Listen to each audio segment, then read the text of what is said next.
It's October, and you know what that means. Columbus Day. You know, 1492. Sailed the ocean blue. Didn't really discover America. Nah, I'm just kidding. It's October. It's Halloween. Time of year when horror and magic and mischief roam the earth, destroying the pitiful ones who cannot control it. I mean, candy and costumes, and girls dressing in skimpy little outfits. This dimension's one of my favorites. And I know what you're saying. Rapture, why aren't you in a costume? Now, I really didn't want to offend anybody that lives in the house. Now, I know what you're asking yourself there. Rapture, when have you ever been worried about offending yourself? Or offending anyone else? I offend myself all the time. When you stare down a vampire minotaur, you come talk to me about being offensive, alright? I died. I got better, but I died. So, today's episode is going to be a Halloween spooktacular. Hopefully. We'll see. You can never tell in this house. I'll see you later.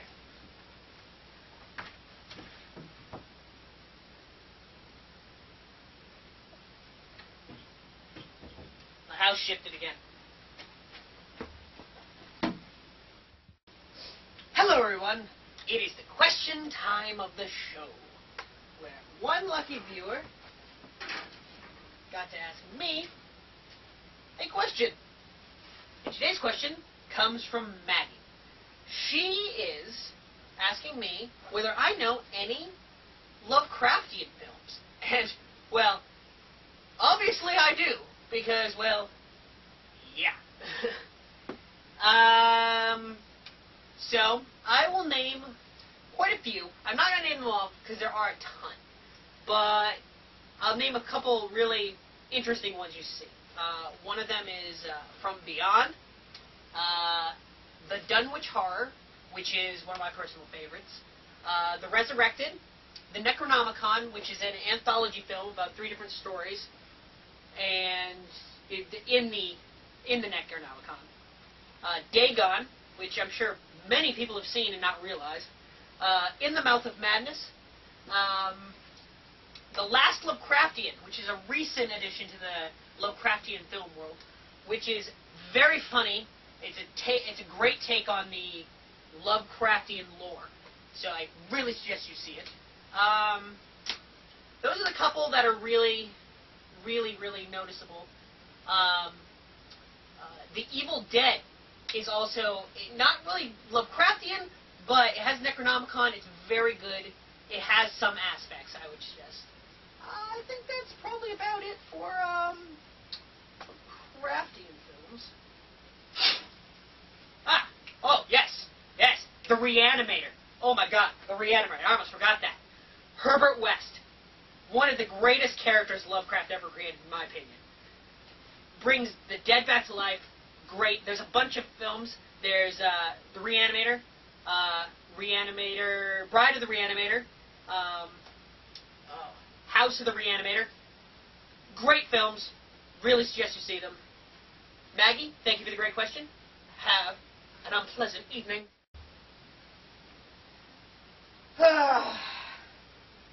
Hey, folks.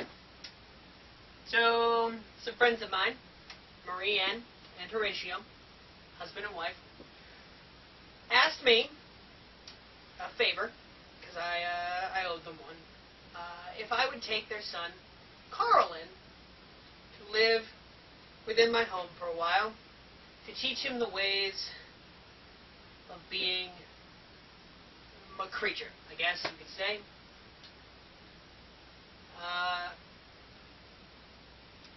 Horatio told me that Carl, their son, will try to go out for an after-school sport. Blah. Now, Marie Ann nearly lost her head again when she heard this news. Horatio was furious. I mean, I don't blame him. I mean, we all know what after-school sports lead to.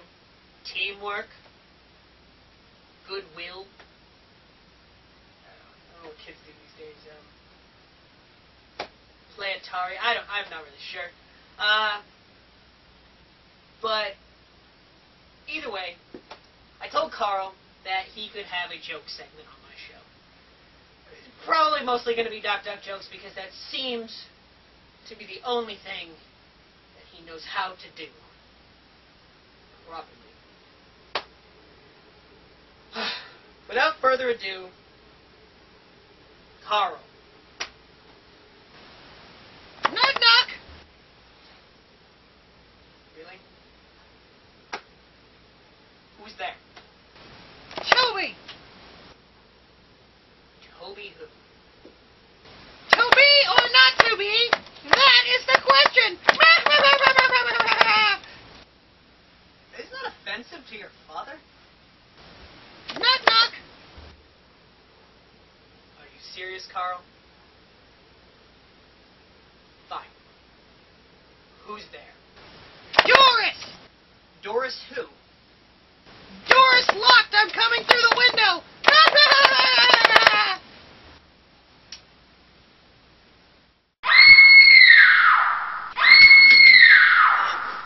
Where did I put that thing?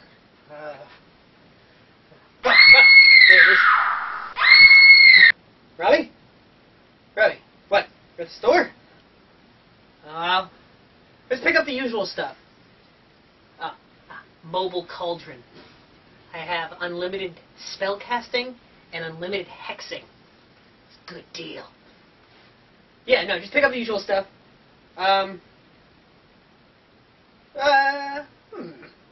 I would like you to go pick some fresh candy corn. Yeah, no, pick it. Yeah, you could totally pick it. It's what? It's candy corn. It's corn. Corn's in the name. Yeah, go pick that. Alright. Bye, Robbie. Well, that should keep him busy. Yeah. I don't know if I can actually pick that, sir. It's... I guess you know best, though. Yes. Alright. Alright. Good luck with Carl. Bye. Do. Alright, I guess I'll just pick up the usual things then. Excuse me, ma'am. Yes. Yes. Thank you. Thank you. Thank you. No. No, ma'am. You're not going to need this anymore. No. Thank you. Thank you.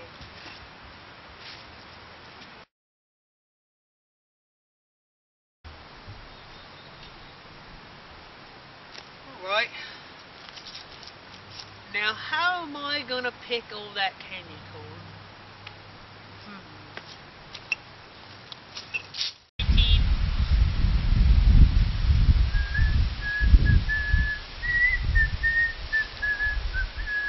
Oh, hello, and welcome to my graveyard. Today, for Rapture's quick review, we are going to be discussing the 2007 film Trick or Treat. It is one of the best films I've seen in decades. I've seen some doozies. This film is a horror anthology film based around Halloween, which is automatically pluses to you. Hey Hazel. This film is, as I said, an anthology film. So that means there are many stories within the film. Everything from monsters to kids playing tricks to serial killers. Anything you could ask for, it's pretty much in this film. It's all set around this one character called Sam. Maybe short for Salad? I don't know. We will see. He is just the embodiment of Halloween. He enforces the 4 rules of Halloween like no other. And if you don't know what the 4 rules are, here they are. 1. Always give out candy. 2. Always wear a costume. 3. Always check your candy. And 4. Never ever, under any circumstance, blow out your pumpkin. If you don't follow those 4 rules, Sam will come and get you, and he will get you hardcore.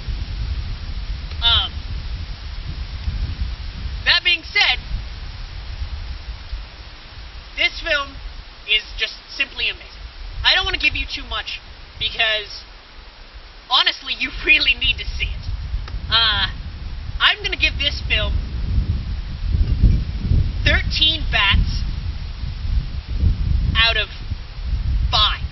Because that is just how amazing this movie is. 13 bats. Yeah, I said it here, folks. 13.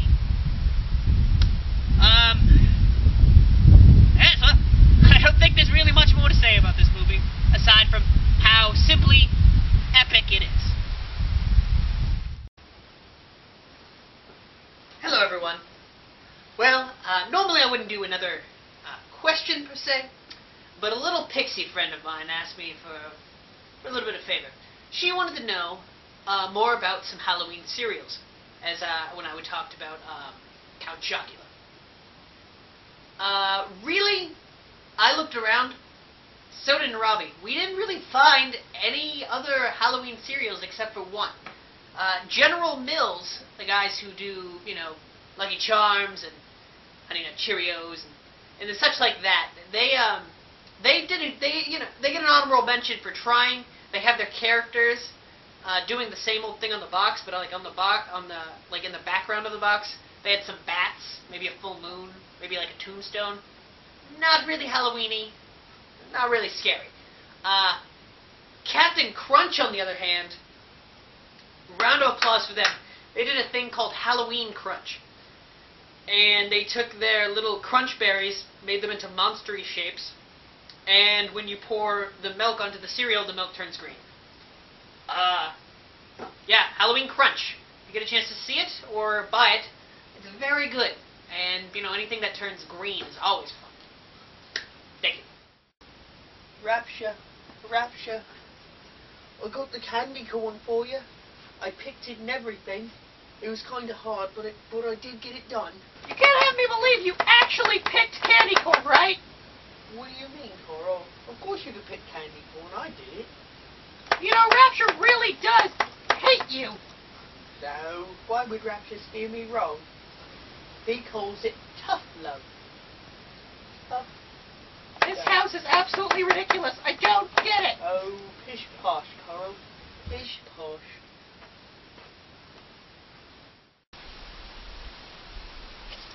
Hello. Hope you've enjoyed today. I got to show you more of my property. I got to introduce you to some new friends.